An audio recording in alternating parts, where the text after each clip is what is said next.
The Pokemon manga has typically been known to be dark and edgy. While that's not the best point of the manga, it technically isn't wrong.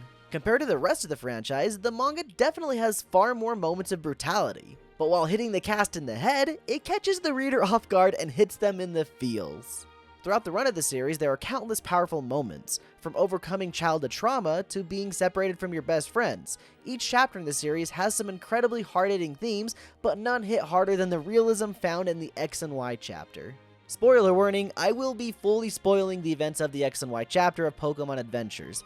I won't be talking about any of the other chapters, save for a few out-of-context moments here and there. Also, as of the making of this video, the full volumized versions of the manga have not finished publishing. The volumes are done in Japan, so we do know what will be added to the story when it's fully volumized, but going forward, this will probably be the last one like that. The future videos that I make on the Pokemon Adventures manga will mostly be based off the mini volumes that are currently published. And with that out of the way, let's move into how brutal Pokemon can really be. Of all the Pokemon games, many fans would probably point to X and Y as to having the least impactful story. The characters were forgettable, the plot points were predictable, and to top it all off, it's the only set of games that never got a third upgraded version. What this means is that the writers of the adaptations of the games had a bit more freedom with what they were able to write. The X and Y and XYZ anime are usually praised by fans as the best the anime has ever done with storytelling and character development. And Pokemon Adventures XY ain't too bad itself. Hidenori Kusaka, author of the Pokemon Adventures manga, has always done a superb job when it comes to adapting the games over to the manga, and the XY chapter is just as good or better than what he's done prior. The manga follows the game's story beats up to the climax of the game. It's a unique retelling in both the pacing and characterization, but after the events that parallel the game's climax, it's completely original.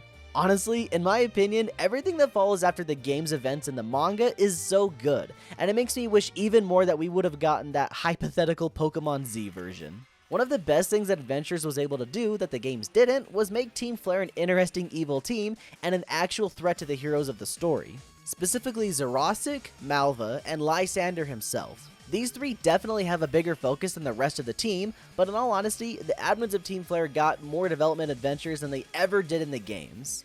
Zerosic is a bit of a freak. His whole life he's loved experimenting, but his experiments are a bit on the unethical side. He could never do what he wanted to do with his life because it was looked down on in society, and rightfully so. Lysander, on the other hand, supported him in his endeavors, and while helping Team Flare, he was able to do his harmful experiments. Malva is fascinating.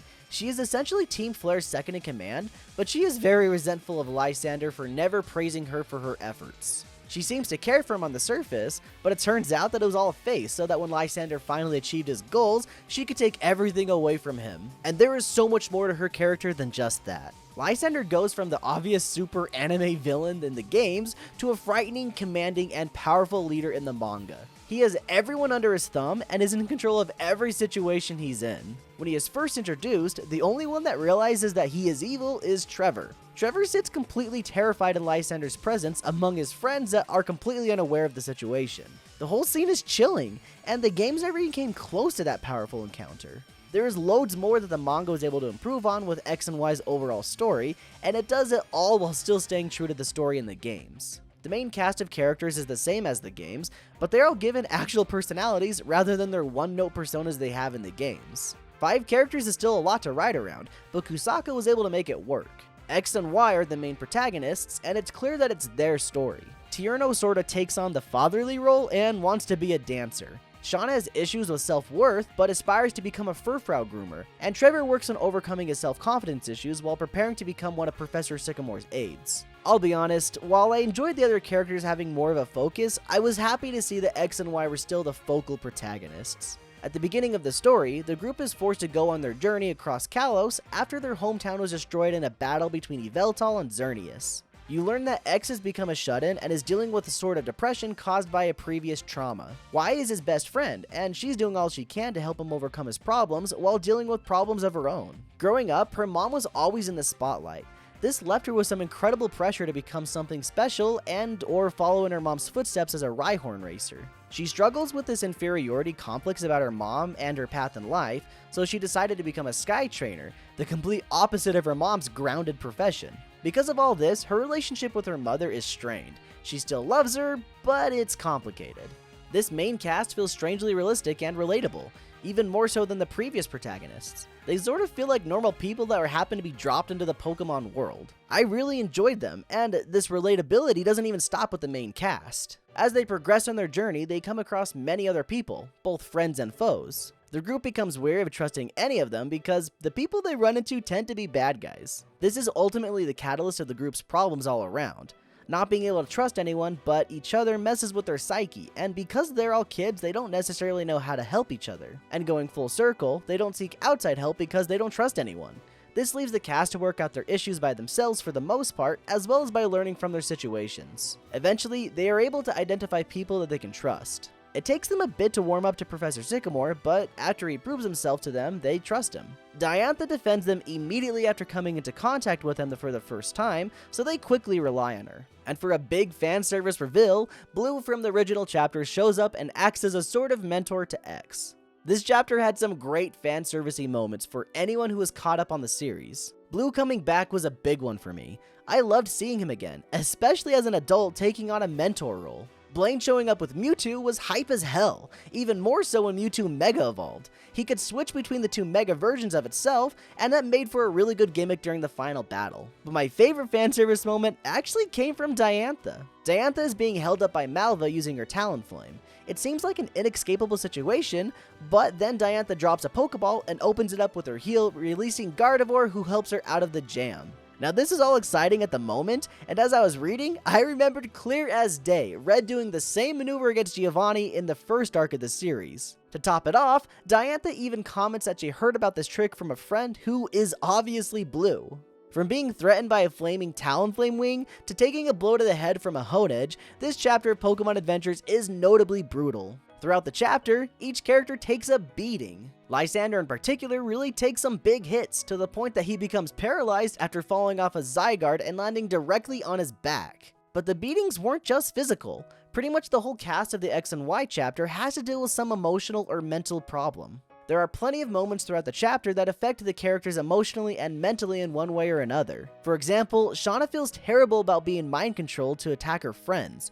She is able to overcome that with the help of her friends, but that feeling still stuck with her to the end of the story. Y spirals into a depression when she realizes that her mother may be gone, especially when the last thing that she'd said to her was that she didn't want her coming back home. And of course, X has all sorts of mental blocks that he's dealing with throughout the story, but I want to finish by talking about a character who parallels X, but went down a drastically different path. Emma is a deeply tragic character. I think that she really hits close to home for a lot of people for more reasons than one. At a very young age, she ran away from home because her parents were, as she puts it, mean. She lived on the streets with a bunch of other homeless kids and was constantly looked down on by the rest of the world. She meets Cassius, who was the first adult in her life that was ever nice to her. She wanted to help him out, so she took up a part-time job with Team Flare, which led to her becoming Essentia. As Essentia, Emma had power. She could do whatever she wanted, and no one was mean to her. When X finds out that she's Essentia, he tells her that they need to take down Team Flare. Then Emma hits you with one of the realest questions I've ever seen in any Pokemon media. If we defeat Team Flare, will people be nice to me?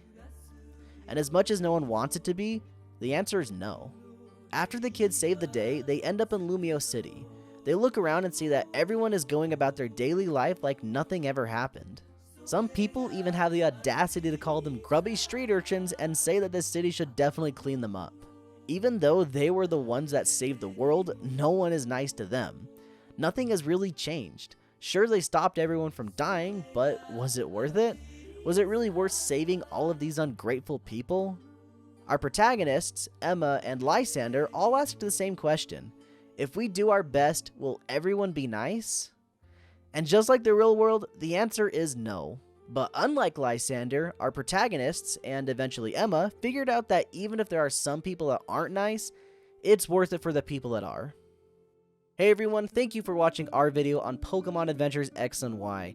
This video is a long time coming. I know I took a huge gap in between from the last one, and the next video probably will be a significant gap as well. We're kind of running out of chapters of the Pokemon Adventures manga, so I decided to space them out a little bit and let them be released a little bit more. As of recording this video, the Sword and Shield chapter is still publishing, and I don't know if there's going to be any end soon. Scarlet and Violet's coming out soon, so I imagine there's going to be more Pokemon Adventures with that. I guess we have still yet to see what's going to happen. As for the video series that I'm doing to cover the chapters, I will be doing the Omega Ruby and Alpha Sapphire chapter next with a little bit of more Ruby and Sapphire chapter stuff sprinkled in there. Subscribe to our channel to stay updated on when that video is released. Check out our Patreon where you can support us for just $1 a month and get some access to some behind the scenes. And if you pay $5, you can get access to our monthly bonus episode of our podcast. Thanks again for watching, and as always, keep it rad.